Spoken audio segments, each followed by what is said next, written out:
Okay, so we're working on the 1992 Dodge Dakota LE transmission. A500 40RH. But I've just been going with A500 series because I've been finding lots of stuff in this transmission that indicates it uses other parts from different transmissions. But a lot of stuff's interchangeable, you know. It's just like whatever you need for this certain application. But I just put this in. It still needs to be torqued down. But at this point in time, I'm supposed to make sure that this turns, which it does. And that the output shaft turns.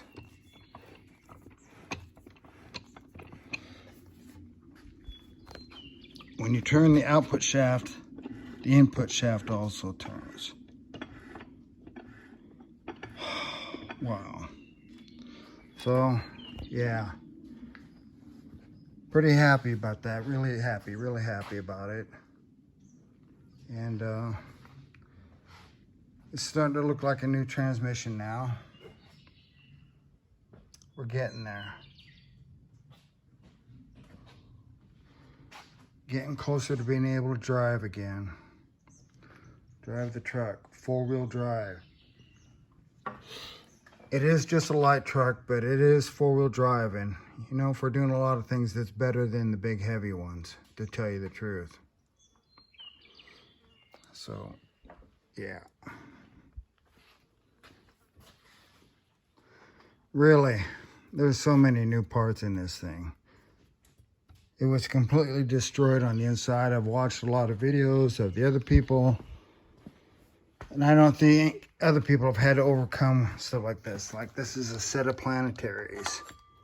That's my pump, what's left of it. This piece survived okay, but that obviously didn't. And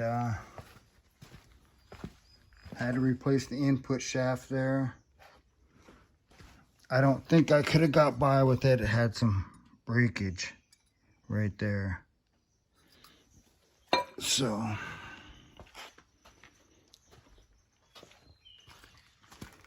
and as you recall, even getting this shaft, this pump out was incredibly difficult. I just put it in. I did the pilot stud technique, you know, one here and one here, and I had it upright over there. That's my bench, I guess you could call it, for upright work, just 2 steel wheels. Anyway, it dropped right in, put the bolts in. Things are going together well.